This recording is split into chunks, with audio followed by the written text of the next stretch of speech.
Multi price இருக்கிற ஒரு எஸ்கேயூக்கு வந்துட்டு எது ஹையஸ்ட் ப்ரைஸோ அதை மட்டும் வந்து எப்படி லிஸ்ட் பண்ணுறதுன்னு சொல்லி பார்க்க போகிறோம். இப்போ பார்த்தீங்க அப்படின்னா என்கிட்ட வந்துட்டு நிறைய எஸ்கேயூ இருக்குது. அதில் எஸ்கேயூஸ் வந்து ரிப்பீட்டும் ஆகுது. அதில் பார்த்தீங்க அப்படின்னா டிஃப்ரெண்ட் ப்ரைஸஸ் இருக்குது. இதில் எது ஹையஸ்ட் ப்ரைஸோ அதை மட்டும்தான் நம்ம வந்துட்டு இந்த கோடுக்கு அகேன்ஸ்டாக ஷோ பண்ண போகிறோம். அது எப்படி பண்ணலான்னு சொல்லிட்டு பார்ப்போம். இது பார்த்தீங்க அப்படின்னா ஃபஸ்ட்டு நான் வந்து ஈக்குவல் டு போட்டுக்கிறேன். மேக்ஸ் ஃபங்க்ஷன் வந்து யூஸ் பண்ணுறேன்.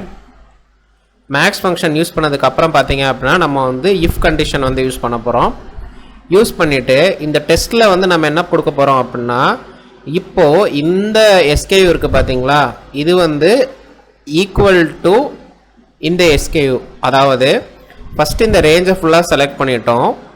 அது வந்து ஈக்குவல் டு எஸ்கேயூ 001 இருந்துச்சு அப்படின்னா நம்ம என்ன பண்ண போகிறோம் அப்படின்னா, கமா கொடுத்துட்டு ஜஸ்ட்டு வந்து இந்த ப்ரைஸ் ரோ இருக்குது பார்த்தீங்களா, இதை ஃபுல்லாக நம்ம வந்து ஷோ பண்ண போகிறோம்.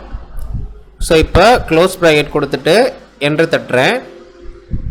இப்போ பார்த்தீங்க அப்படின்னா எஸ்கேயூ 001 வந்துட்டு ஹையஸ்ட் வேல்யூ என்னென்னா 496. அது வந்து இங்கே ஷோ பண்ணிருச்சு.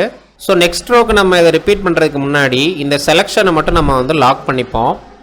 இதையும் லாக் பண்ணிட்டேன், இதையும் வந்து லாக் பண்ணிட்டேன். F4 ப்ரெஸ் பண்ணிங்க அப்படின்னா இந்த மாதிரி லாக் ஆயிரும். ஸோ இதை அப்படியே நான் வந்து ரிப்பீட் பண்ணுறேன். இப்போ பார்த்தீங்க அப்படின்னா எங்கெங்கே எஸ்கேயூ 1 இருக்கோ அந்த இடத்துல எல்லாத்துலேயுமே பார்த்தீங்க அப்படின்னா நமக்கு ஹையஸ்ட் வேல்யூ மட்டும்தான் ஷோ பண்ணோம். அதர் வேல்யூ வந்து ஸ்கிப் பண்ணிவிட்டு நமக்கு எந்த ப்ரைஸ் வந்து ஹையாக இருக்கோ அதை மட்டும் நமக்கு ஷோ பண்ணிடும். ஸோ இந்த வீடியோ உங்களுக்கு பிடிச்சிருந்துச்சி அப்படின்னா லைக் பண்ணுங்கள், உங்கள் ஃப்ரெண்ட்ஸ் அண்ட் ஃபேமிலிக்கு ஷேர் பண்ணுங்கள். நம்ம இன்ஸ்டாகிராம், ஃபேஸ்புக் ஃபாலோ பண்ணாதவங்க ஃபாலோ பண்ணிக்கோங்க. தேங்க்யூ ஃபார் வாட்சிங்.